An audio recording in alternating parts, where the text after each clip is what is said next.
Halo Sobat Maya, apa kabar kalian semua? Semoga aja seperti biasa ya, selalu sehat, selalu bahagia, dan makin sukses. Pada akhir tahun 2016, dunia sempat dihebohkan oleh Pokemon Go.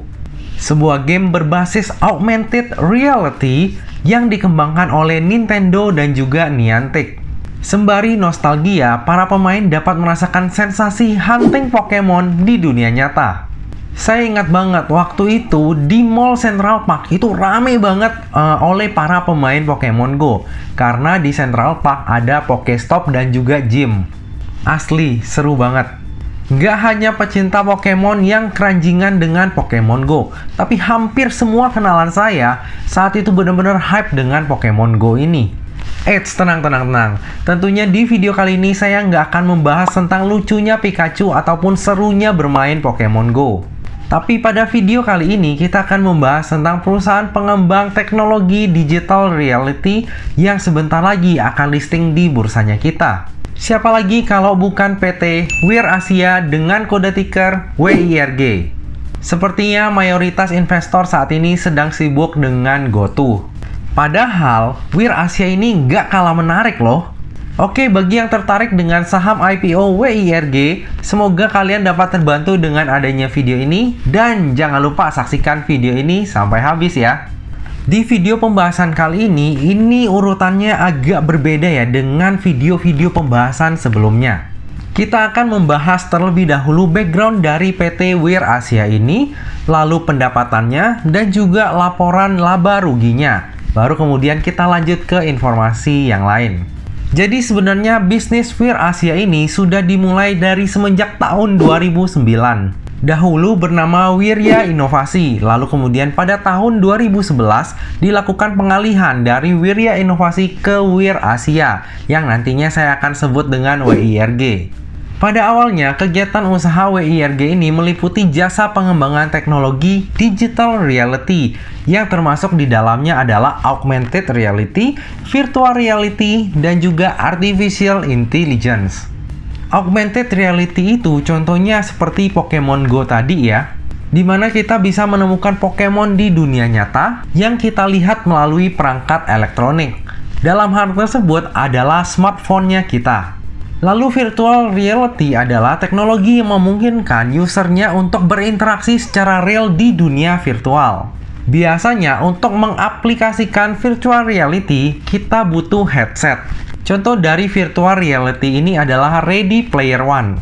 Dan yang terakhir, artificial intelligence adalah kecerdasan buatan di mana komputer ataupun mesin bisa belajar maupun menyusun informasi sendiri tanpa bantuan manusia. Contoh AI itu antara lain adalah Siri, chatbot, face recognition, dan lain sebagainya. Gabungan ketiga hal tersebutlah yang disebut dengan metaverse. Tentunya pengembangan teknologi metaverse ini adalah salah satu strong point dari WIRG yang patut untuk kita cermati di masa mendatang. Untuk kegiatan usaha ini dilakukan WIRG melalui unit teknologi AR & Co yang berada di perusahaan anak yaitu PT Are Teknologi Kreasi. Wir Group sendiri telah menyelesaikan lebih dari 1000 proyek yang meliputi aplikasi AR, VR, dan proyek branding untuk korporasi dari beragam sektor industri yang berada lebih dari 20 negara. Hingga saat ini, Wir Group telah memiliki 5 paten yang terdaftar dalam ruang lingkup AR teknologi. Selain di Indonesia, Wir Group telah bekerja sama dengan perusahaan di berbagai negara, antara lain Amerika, Spanyol, Vietnam, Malaysia, dan lain sebagainya. Pada tahun 2015, Wir Group memperluas kegiatan usahanya yaitu jasa layanan media ataupun iklan melalui unit teknologi DAV yang berada di perusahaan anak yaitu PT Fatar Media Raya. DAV memanfaatkan gabungan dari teknologi augmented reality, artificial intelligence, dan Internet of Things dalam menyediakan layanan periklanan kreatif dalam interaksinya dengan konsumen terutama pada merek-merek FMCG. Berikut adalah klien dari DAV pada saat prospektus ini dibuat. Lalu pada tahun 2016, WIRG mendirikan anak usahanya yaitu 3 Akar Mimpi yang menyediakan jaringan toko retail virtual yang memfasilitasi gerai-gerai retail offline untuk menawarkan produknya kepada masyarakat luas secara online dengan merek MindStore. Jaringan toko retail virtual yang disediakan oleh MindStore membuat para toko retail ini dapat memasarkan produknya hingga ke daerah-daerah yang tidak dapat dijangkau secara langsung, yang didukung dengan penyebaran agen yang bertindak sebagai pemilik toko retail virtual tersebut. Jadi untuk MindStore ini ibaratnya adalah toko-toko offline, itu mereka bisa menjangkau lebih luas lagi pelanggannya secara online. Berikut adalah partner toko dari MindStore. Kita bisa lihat ya, ada Alfamind, Kimia Farma, Mili, dan juga toko Awada. Nah, Mili ini adalah salah satu anak perusahaan dari anaknya WIRG, yaitu PT 3 Akar Mimpi tadi. Jadi, Mili ini mengembangkan serta mengelola platform digital jaringan penjualan dan distribusi dengan berbagai teknologi, termasuk augmented ataupun virtual reality, gamification, dan lain sebagainya. Sehingga para anggota ataupun penggunanya itu dapat melakukan usaha berjualan produk-produk yang tersedia di dalam platform seperti aksesoris handphone, layanan PPOB, dan juga digital voucher kepada para calon pembelinya. Terkait hal ini ada yang menarik. Kan WIRG ini gembar-gembornya itu tentang metaverse ya. Tapi justru pendapatan terbesarnya didapatkan dari Mili ini.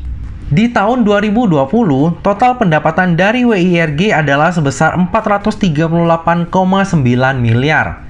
Namun, bisa dilihat bahwa di tahun 2020, pendapatan terbesar yaitu sebesar 70% itu berasal dari penjualan voucher pulsa dan juga listrik. Sementara untuk pengembangan aplikasi perangkat lunak itu hanya menyumbang sebesar 15,6%. Mili sendiri baru menjadi bagian dari WIR Group itu di tahun 2019. Sehingga Sobat Maya bisa melihat bahwa di tahun 2018 itu belum ada pendapatan sama sekali dari penjualan voucher pulsa dan listrik. Lalu coba kita fokuskan pada kinerja anak perusahaannya WIRG yang bergerak dalam mengembangkan teknologi metaverse. Bisa kita lihat ya, untuk pendapatan yang didapatkan dari area teknologi kreasi ini masih kecil ya. Hanya menyumbang pendapatan sebesar 63 miliar di tahun 2020. Tapi berita baiknya, pendapatan ini selalu naik dari tahun ke tahun. Sehingga kemungkinan pada saat dunia sedang keranjingan metaverse, pendapatan ini akan semakin naik di masa mendatang. Tapi ini dengan catatan bahwa proyeknya WIRG itu benar-benar jalan ya. Coba kita lanjut melihat laporan laba ruginya WIRG.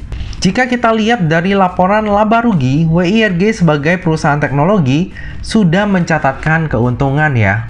Namun keuntungannya ini memang tidak terlalu ciamik. Di tahun 2018, WIRG mencatatkan laba sebesar 19,5 miliar. Namun, di tahun 2019, labanya ini turun drastis menjadi 6 miliar. Hal ini disebabkan karena meningkatnya beban usaha secara signifikan.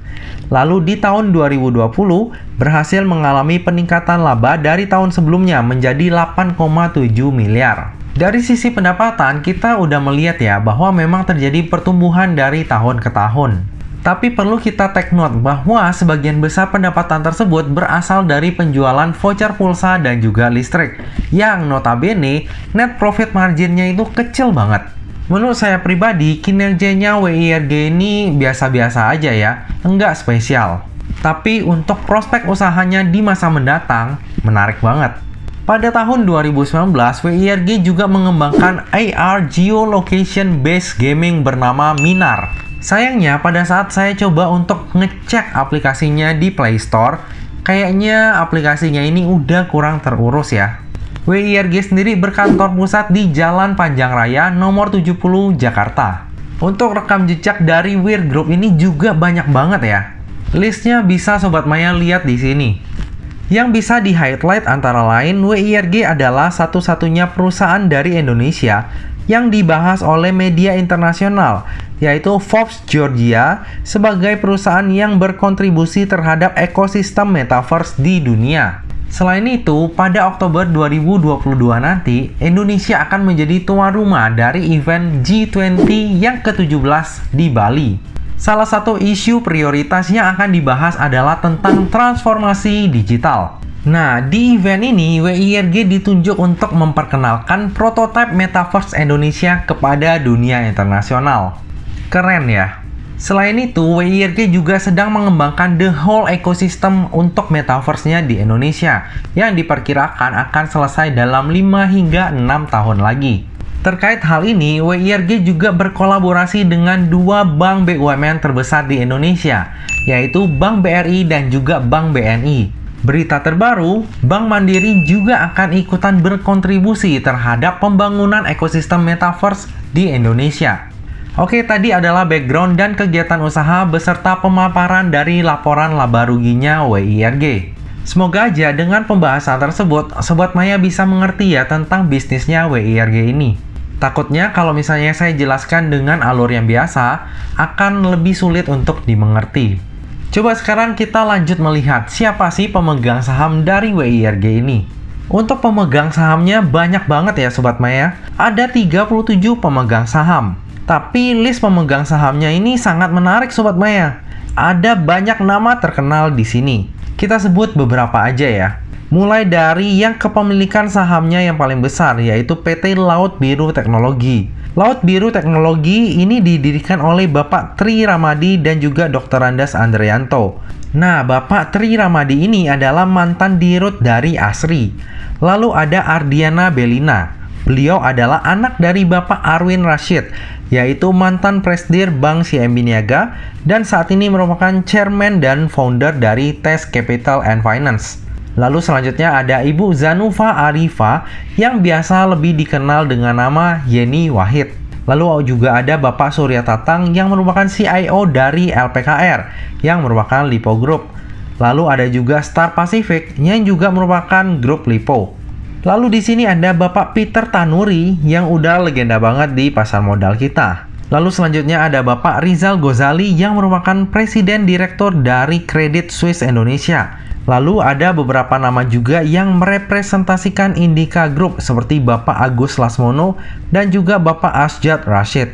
Gokil sih, ada banyak nama besar di dalam satu perusahaan. Oke, kita lanjut ke struktur IPO-nya. Dalam IPO ini, sebanyak-banyaknya 2,3 miliar lembar saham atau mewakili sebanyak 20% dari modal ditempatkan dan disetor penuh yang akan ditawarkan kepada masyarakat. Harga penawarannya sendiri itu berkisar antara 150 hingga 175, sehingga dana yang akan diraup dalam IPO ini adalah sebanyak-banyaknya sebesar 408,9 miliar. Lalu, jika terjadi kelebihan pemesanan pada saat pooling, maka WIRG akan mengeluarkan sebanyak-banyaknya 233,7 juta lembar saham atau mewakili 1,96% dari modal ditempatkan dan disetor penuh.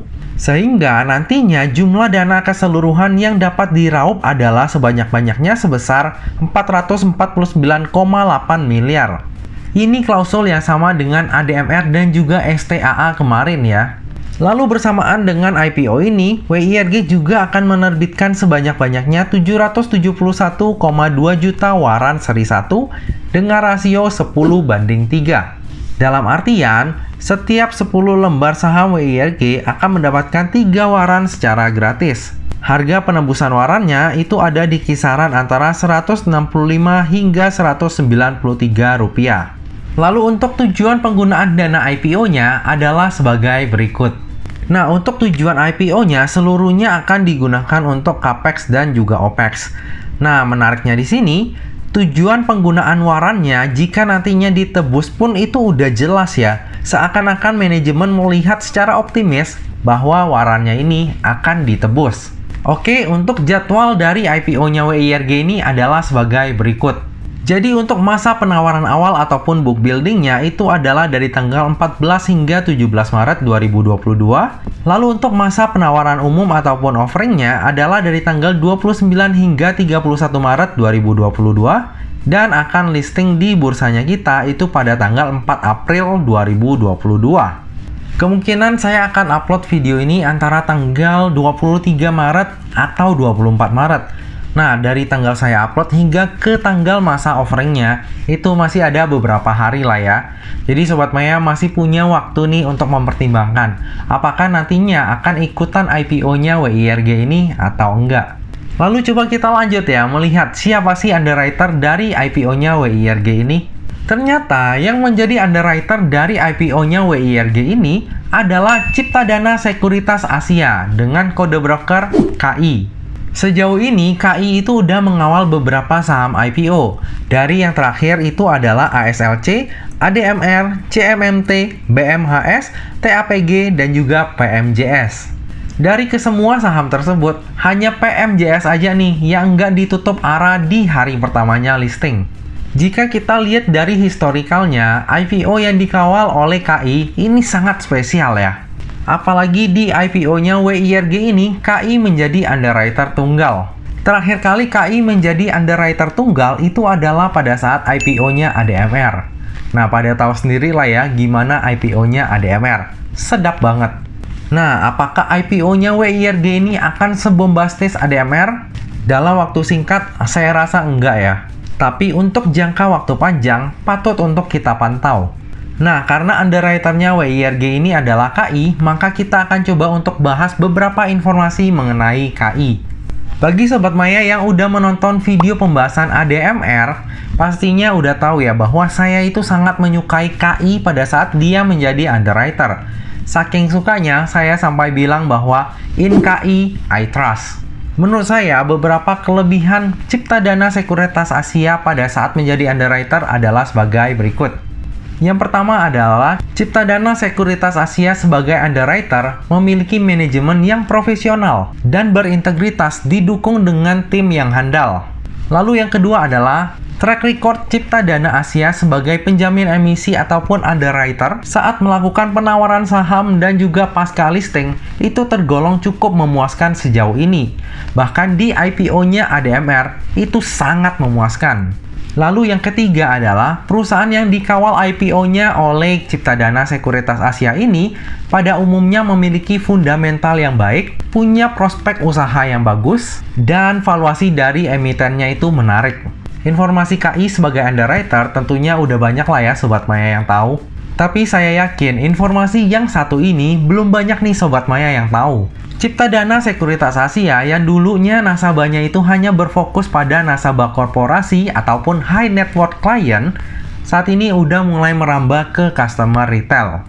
Hal ini ditunjukkan dengan keseriusannya dalam mengembangkan aplikasi online trading yang nggak kalah canggih dengan kompetitornya. Aplikasi online trading tersebut bernama Blue Chip Ciptadana. Blue Chip Ciptadana sendiri merupakan online trading platform dari Ciptadana Sekuritas Asia yang sudah berpengalaman puluhan tahun di pasar modal Indonesia dan tentunya terpercaya karena sudah resmi dan diawasi oleh OJK. Blue Chip Ciptadana sudah tersedia di berbagai platform, mulai dari Android, iOS, Windows, sampai dengan MacBook semuanya ada. Proses registrasinya pun gampang dan tentunya 100% online. Karena ini hanyalah sekilas info mengenai Blue Chip Ciptadana, maka saya akan coba untuk merangkumnya dalam beberapa kesimpulan ya. Bila Sobat Maya mau penjelasan yang lebih details, jangan lupa untuk tuliskan di kolom komentar ya. Siapa tahu Ciptadananya nonton dan saya bisa di-endorse untuk mereview secara details aplikasinya Blue Chip Ciptadana. Canda. Nah, jadi beberapa keunggulan dari Blue Chip Ciptadana ini antara lain adalah yang pertama adalah real time dengan tampilan yang user friendly, serta dilengkapi dengan fitur pick of the day ataupun rekomendasi saham harian. Lalu yang kedua adalah visual yang kompetitif, yaitu 0,15 dan juga 0,25. Dan tentunya sudah nggak ada biaya tambahan. Jujur, saya kan punya banyak sekuritas. Cuma terkadang ada beberapa tuh yang jarang saya transaksikan. Dan ternyata itu kena biaya bulanan. Jadinya saya akan coba untuk replace dengan sekuritas yang nggak mengenakan biaya bulanan. Contohnya salah satunya adalah Blue Chip Ciptadana ini. Lalu yang ketiga adalah minimum pengendapan dananya itu hanya Rp10.000 aja. Kan rata-rata mayoritas sekuritas itu mengenakan Rp100.000 ya untuk minimum pengendapan dananya. Lalu untuk setoran awal di Blue Chip Ciptadana ini adalah sebesar Rp10 juta. Namun untuk pelajar itu bisa hanya setorannya 1 juta rupiah aja. Nah, buat Sobat Maya yang mau belajar, biasanya dari teman-temannya Blue Chip Ciptadana ini sering mengadakan sekolah pasar modal. Kalian bisa deposit 100.000 aja, itu udah bisa ikutan kelasnya, lalu sekaligus buka rekening juga. Untuk jadwal kelasnya bisa langsung dilihat di sosial medianya Blue Chip Ciptadana ya. Lalu untuk kekurangannya dari Blue Chip Ciptadana ini adalah belum ada trailing stop. Selebihnya akan saya coba untuk bedah lebih detail pada saat saya mulai aktif bertransaksi di Blue Chip Ciptadana. Oke, tadi adalah sekilas info mengenai underwriter KI. Sekarang coba kita lanjut melihat posisi aset, liabilitas, dan juga ekuitas dari WIRG. Dari sisi aset terjadi peningkatan dari tahun ke tahun. Dari total aset sejumlah 124 miliar di akhir tahun 2018 bertumbuh menjadi 231 miliar per 31 Juli 2021. Hal ini disebabkan karena adanya penambahan piutang usaha pihak ketiga. Rada ngeri juga ya untuk piutang usahanya. Tergolong besar jika kita bandingkan dengan total aset lancar. Coba kita lanjut melihat dari sisi liabilitasnya. Dari sisi liabilitas juga terjadi peningkatan dari tahun ke tahun ya. Total liabilitas sejumlah 31,8 miliar per akhir tahun 2018 terus meningkat menjadi 102 miliar per 31 Juli 2021.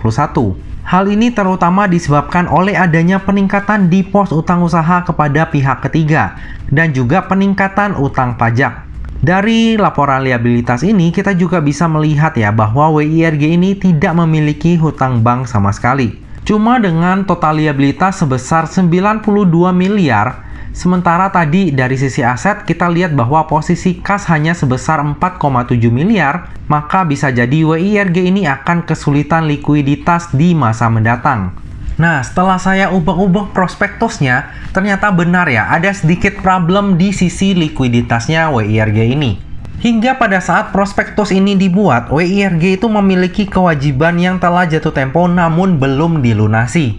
Alasannya karena sebagian besar kliennya WIRG ini meminta relaksasi pelunasan hutang. Nah, ini cukup mengganggu ya. Terlebih jika kita lihat tadi, piutang usaha dari pihak ketiga itu mencapai 127 miliar. Jadi bagi yang tertarik untuk hold WIRG ini dalam jangka waktu panjang, harus memperhatikan dan juga mewaspadai masalah likuiditas ini ya.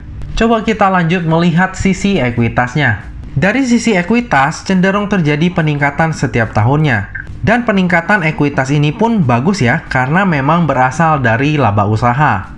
Namun perlu diperhatikan ini adalah laporan ekuitas per 31 Juli 2021. Setelah 30 Juli 2021, dalam Akta nomor 186 tahun 2021, ada beberapa hal yang disetujui oleh para pemegang saham WIRG. Antara lain, yang pertama adalah peningkatan modal dasar yang sebelumnya itu 38,4 miliar menjadi 185 miliar. Lalu ada juga pembagian dividen sebanyak-banyaknya sebesar 26 miliar berbentuk saham dengan porsi proporsional dibagikan ke seluruh pemegang saham.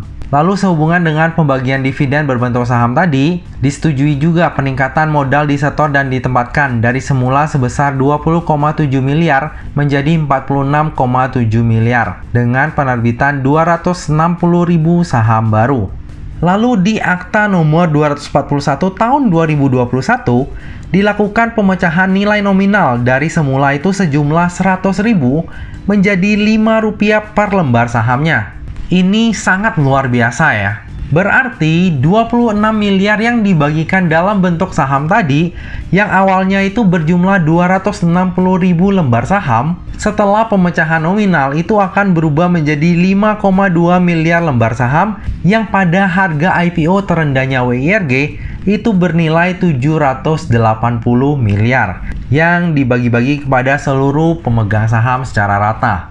Membagongkan sekali ya. Ini adalah IPO dengan keuntungan terbesar bagi pemegang saham lama yang pernah saya temui.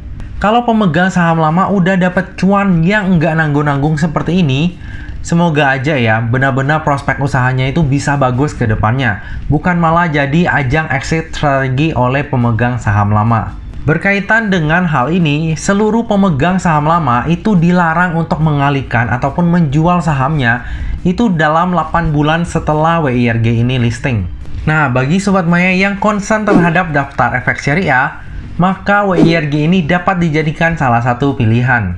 Dengan adanya penambahan dana dari IPO dan juga kita melihat dari sektor usahanya, maka kemungkinan besar WIRG ini akan masuk ke dalam daftar efek syariah. Tapi untuk lebih pastinya, kita tunggu aja pengumuman resminya.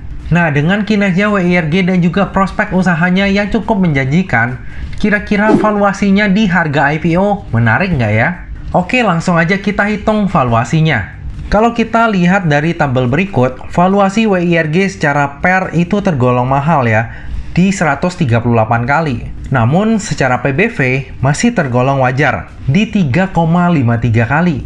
Coba kita bandingkan dengan saham di sektor yang sejenis. Jika kita bandingkan dengan kompetitornya, valuasi WIRG ini sebagai perusahaan IPO di sektor teknologi lumayan menarik ya.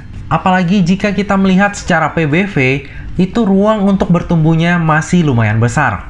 Nah, dari tadi udah banyak banget hal yang kita bahas, sekarang kita tiba juga ke bagian kesimpulan. Kesimpulan yang pertama, kinerja WIRG terus bertumbuh dari tahun ke tahun. Valuasinya secara PBV juga tergolong wajar ya, jika kita bandingkan dengan perusahaan di sektor yang sejenis. Tapi perlu diperhatikan bahwa nilai PBV ini bisa banyak mengecil karena adanya penambahan dana IPO yang nilainya itu lebih dari 4 kali nilai ekuitas sebelumnya. Menurut saya sendiri, kinerja dari WIRG ini punya potensi untuk terus bertumbuh, mengingat tren metaverse ini diprediksi akan booming di masa mendatang. Kesimpulan yang kedua, bersamaan dengan IPO ini terbit pula waran seri 1 dengan rasio 10:3. Hal ini membuat IPO-nya WIRG ini menjadi lebih menarik ya, karena resikonya itu lebih terukur. Ditambah lagi harga penawarannya itu berada di bawah harga 200. Sehingga rewardnya juga akan lebih menggiurkan. Kesimpulan yang ketiga, underwriter dari IPO-nya WIRG ini adalah KI. Track record KI dalam mengawal saham IPO dapat diacungi jempol. Secara historikal, hampir semua saham yang dikawalnya itu ARA minimal di hari pertamanya listing. Yang enggak ARA pun ditutup di zona hijau. Menurut saya, besar harapannya IPO WIRG ini pun akan seperti itu. Semoga aja ya. Kesimpulan yang terakhir, seperti pada IPO yang lain, saya akan memanfaatkan momentum IPO ini untuk mendulang cuan. Menurut saya pribadi, IPO WIRG ini sangat menarik dari sisi bisnisnya. Memang saat ini penjualan terbesar itu berasal dari penjualan voucher pulsa dan juga listrik. Namun nggak menutup kemungkinan, di masa mendatang bisa aja bisnis dari augmented reality-nya ini yang akan mendukung kinerja dari WIRG. Sayangnya ada dua hal yang cukup mengganggu saya di IPO-nya WIRG ini. Yang pertama adalah dari sisi likuiditasnya. Agak mengkhawatirkan juga jika nantinya piutang usaha yang dimiliki oleh WIRG ini sampai gagal bayar. Lalu yang kedua adalah keuntungan yang luar biasa yang udah digenggam oleh pemegang saham lama yang berasal dari dividen saham yang udah dibagikan. Selebihnya menurut saya IPO-nya WIRG ini akan sangat menarik, terlebih oleh prospek bisnisnya dan juga nama-nama besar di belakangnya. Saya sendiri melihat potensi cuan di IPO-nya WIRG ini lebih besar dari resikonya. Terlebih harga penawarannya itu di bawah harga 200 ya. Satu kali ARA aja udah 35%. Tapi sekali lagi ya Sobat Maya, yang namanya saham, apalagi saham IPO, itu pastinya nggak pernah luput dari yang namanya resiko. Jadi pastikan Sobat Maya itu melakukan order dengan memperhitungkan resiko yang siap untuk Sobat Maya tanggung. Lebih lengkapnya tentang pemesanan saya akan saya post di tab community pada saat masa offering ya. Oh iya, saya juga punya dokumen research dari Suzhou Capital Markets mengenai IPO-nya WIRG ini. Menurut saya research tersebut lumayan make sense dan menarik ya untuk dibaca. Nah, bagi Sobat Maya yang ingin juga untuk mendapatkan file tersebut, nantinya saya akan share secara gratis di kolom deskripsi ya. Jadi nanti tinggal di-download aja. Nah Sobat Maya, demikianlah video pembahasan IPO WIRG. Semoga video ini dapat bermanfaat bagi Sobat Maya dan dapat menjadi bahan pertimbangan nih. Apakah Sobat Maya nantinya mau membeli saham IPO WIRG ini atau enggak? Bagi yang merasa terbantu dengan video ini, jangan lupa untuk subscribe, like, komen, dan share video ini ya. Nah Sobat Maya, demikianlah video kali ini. Akhir kata, jangan lupa untuk selalu jaga kesehatan, jangan lupa untuk selalu bahagia, dan semoga perjalanan investasi kita selalu cuan bareng-bareng ya. Sampai jumpa di video selanjutnya. Dah.